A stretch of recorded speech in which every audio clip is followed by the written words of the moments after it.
Do we need death clock to get motivated for a healthy lifestyle? In this provocative episode, I delve into the question: could a tangible reminder of our mortality, like a death clock, be the nudge we need to embrace a healthier lifestyle? My name is Gaby Barton. I follow longevity news from the perspective of a 70-year-old who wants to live a healthy life until 100 and beyond. And because of my psychological background, interest in medicine and health, and my own experience, I created the motivational formula BeeVitt and have become a mentor and motivator for people when it comes to improving their health and changing their daily habits. Now, in this episode, I look at whether the awareness of mortality has the psychological power to inspire lasting, health focused change in behavior. This topic of the death clock has been triggered by a news article introducing the last version of such, because when you search the web, you'll find that such a death clock program has its predecessor and has been discussed quite controversial for the past years. Now let's have a look. So this is a death clock web page, and it is obviously based on AI and a huge database. And they are introducing an advanced life expectancy calculator that is able to accurately predict the death date for the person who is sharing the data, yeah, depending on where you live, how much you smoke, and your lifestyle, to show your own death clock countdown. Okay, let's look a bit further. Here is a calculator. It's an integrated form, date of birth, smoker, yes or no, BMI, outlook, what does it mean? Okay. Or emotional, or a mindset, or emotional attitude, country, okay. Food, fitness, and diet. The BMI calculator. Okay, this is a basic version. And there is an app available that is it is not free of charge. So obviously this is much more than comprehensive in terms of the questions, but I can't really say something about it because I didn't try it for myself. And here directly, top tips for a longer life, the standard: healthy weight, exercise, smoking, balanced diet, alcohol, good sleep, checkups, manage stress, yeah, maintaining social connections, very important. Yes, and lifelong learning to keep our mind active.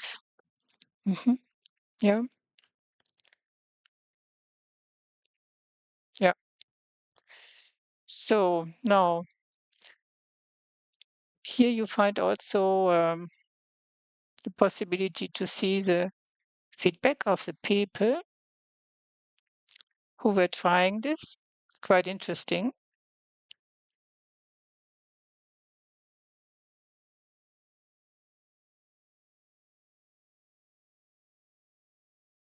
Okay, it's interesting. We are in the entertainment business after all. Okay, so it's not a medical company behind, but an entertainment business.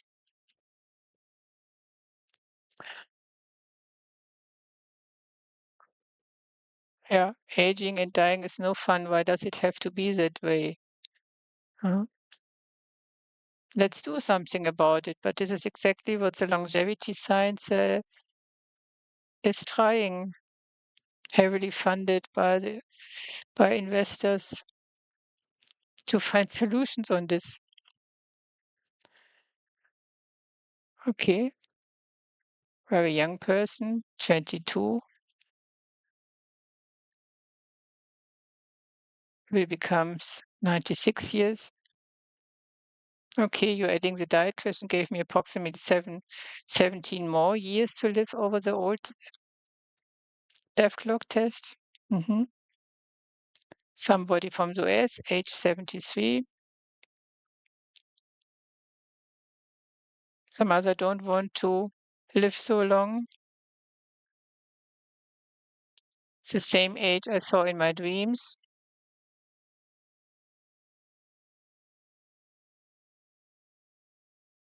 I have stopped drinking alcohol at the age of 58, yeah. For the difference it makes to my life expectancy, yeah.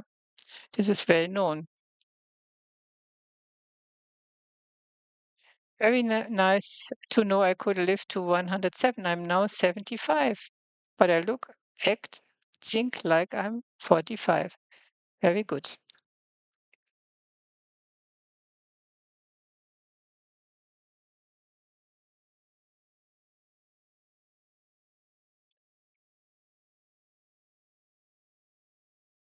Pretty close to what I thought. Mom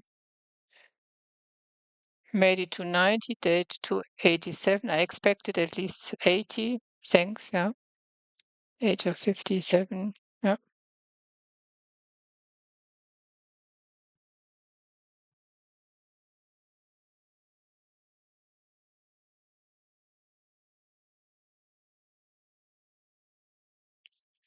Yeah, it's interesting how diverse people are reacting and commenting.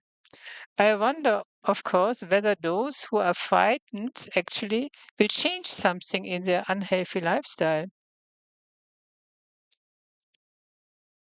One of Canada's top longevity doctors, Dr. Sanjeev Goel, stated after the app's public release, the idea of providing personalized recommendations for the user to increase their longevity is a game changer. I'm questioning this, if it's really a game changer. When you see the personal comments, it looks like, but in my opinion, personalized recommendations are only the starting point. The sustainable acting on behavior change after an emotional trigger is always a problem. So my discussion points to this. Reflecting on our mortality can act as a powerful motivator, yes, urging us to prioritize health, longevity, and meaningful experiences.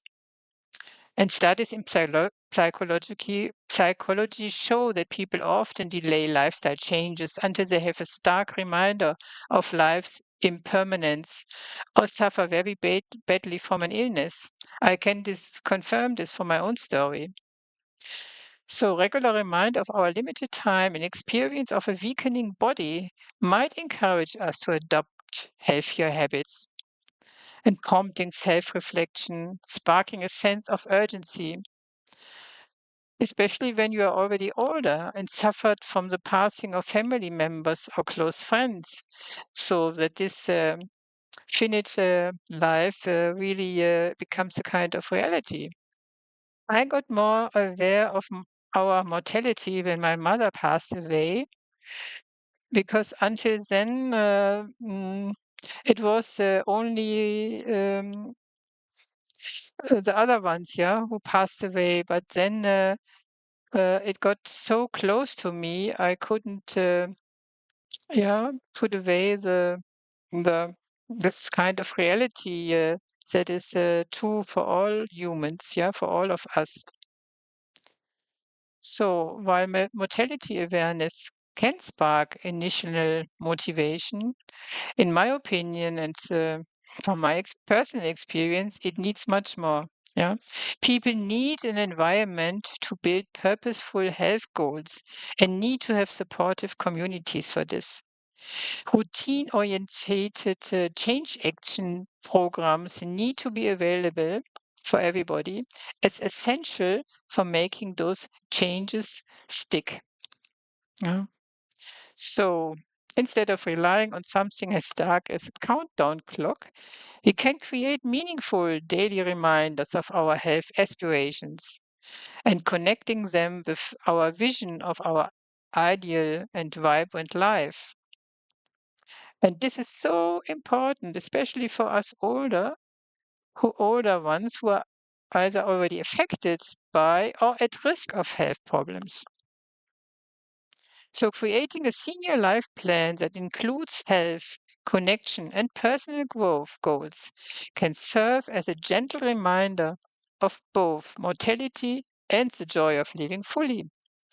Fin- Finally, it's about adding a good life to a longer lifespan, isn't it? For me, definitely yes.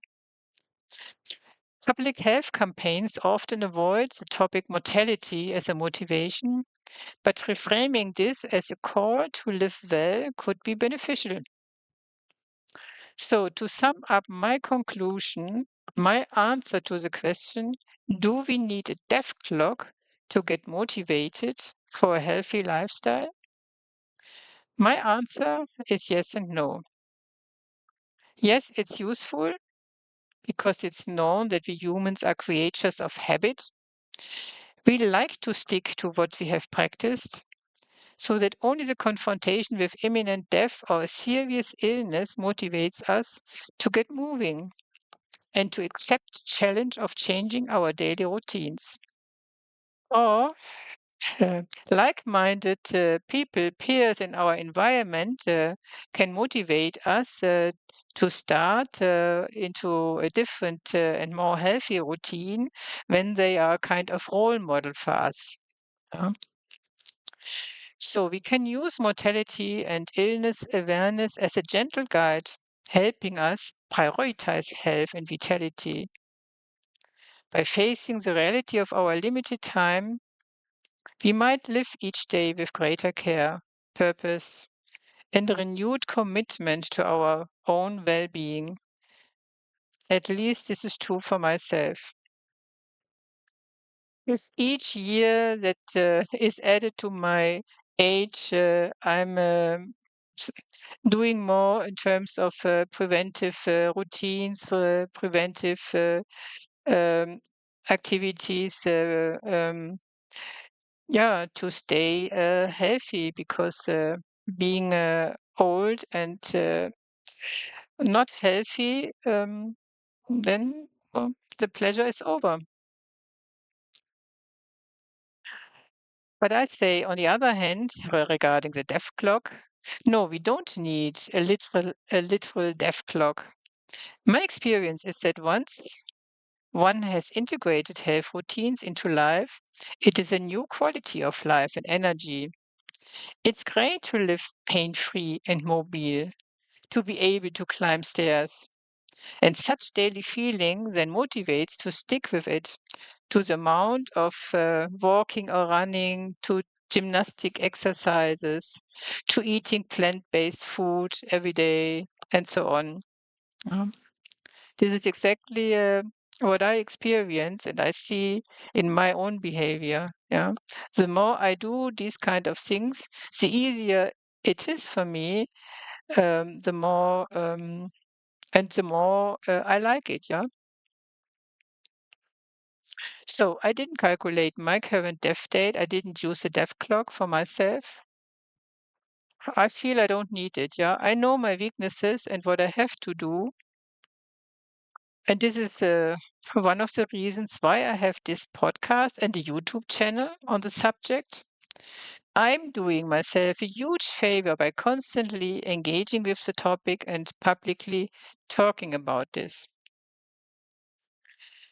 I would like to encourage all listeners to consider how they can incorporate reminders of their life goals and health aspirations in a way that empowers them to live fully and maybe even start their own kind of life clock, not death clock, life clock that counts all the positive steps towards a healthier future. And listeners who are over 60 and seeking a motivational support system will find such with my BeeVitt, the Empowering Health Mastermind Group. The link is in the description. And for now, thank you for your listening. And best wishes to your health.